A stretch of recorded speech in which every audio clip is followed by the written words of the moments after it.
আমাদের সমাজ মাদক যুক্ত হয়ে গেছে, আমরা মাদক মুক্ত করতে চাই। আমি প্রথমেই আঙ্গনবাসীকে ধন্যবাদ জানাচ্ছি চমৎকার একটা আয়োজন করার জন্য। এই কালচারটা আবার যেন আমরা পুনর্স্থাপন করতে পারি সেই চেষ্টা থাকবে, কারণ আপনারা জানেন আমাদের সমাজে মাদক, সন্ত্রাস, চাঁদাবাজ অহরহ ঘটছে।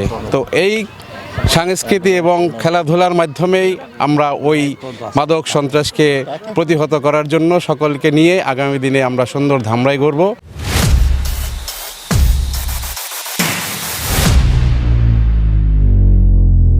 আয়োজিত আজকে এই স্পোর্টসের বিশেষ অতিথি ধামরাই থানা বিএনপি সাধারণ সম্পাদক সহ সকল নেতৃবৃন্দ ও অত্র এলাকার মুরব্বিয়ান, আপনাদেরকে আমি অত্যন্ত ধন্যবাদ জানাচ্ছি আমার অন্তঃস্থল থেকে।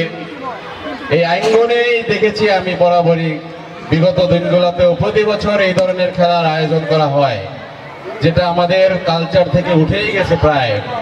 তা আমি চাই ব্যক্তিগতভাবে এটা আমাদের ধামরাইয়ের প্রতিটি গ্রামে, ওয়ার্ডে প্রতি বছর আমরা এই আয়োজনগুলো করবো ইনশাল্লাহ। আমাদের নেতা আলহাজ তমিজউদ্দিন সাহেবের উদ্যোগে আমরা সার্বিক সহযোগিতায় থাকবো। আপনারা সকলে আমাদের সাথে থাকবেন, কারণ আমাদের সমাজ মাদক যুক্ত হয়ে গেছে, আমরা মাদক মুক্ত করতে চাই।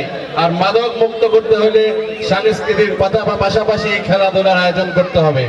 তাই আগামী দিনে ধামরাইকে মাদক মুক্ত, চাঁদাবাজ মুক্ত করার জন্য ধামরাইকে শান্তিপূর্ণভাবে গড়ে তুলবো। সবাই ঐক্যবদ্ধ থাকবেন। আমি ইঞ্জিনিয়ার মারুফ শিকদার, সাংগঠনিক সম্পাদক পৌর বিএনপি। আমি প্রথমেই আঙ্গনবাসীকে ধন্যবাদ জানাচ্ছি চমৎকার একটা আয়োজন করার জন্য। এই আয়োজনটা আসলে আমাদের গ্রাম বাংলার প্রচলিত ছিল এক সময়, এখন প্রায় বিলুপ্ত হবার পথে। তো আমরা আবার চাচ্ছি ধামরাইতে আমাদের নেতা মাননীয় সংসদ সদস্য আলহাজ তমিজউদ্দিন সাহেবের নেতৃত্বে আমরা সকলে ঐক্যবদ্ধ হয়ে এই কালচারটা আবার যেন আমরা পুনর্স্থাপন করতে পারি সেই চেষ্টা থাকবে, কারণ আপনারা জানেন আমাদের সমাজে মাদক, সন্ত্রাস, চাঁদাবাজ অহরহ ঘটছে। তো এই সংস্কৃতি এবং খেলাধুলার মাধ্যমেই আমরা ওই মাদক সন্ত্রাসকে প্রতিহত করার জন্য সকলকে নিয়ে আগামী দিনে আমরা সুন্দর ধামরাই গড়ব এবং এই সমস্ত সুন্দর সুন্দর আয়োজন করব ইনশাল্লাহ। সকলেই পাশে থাকবেন।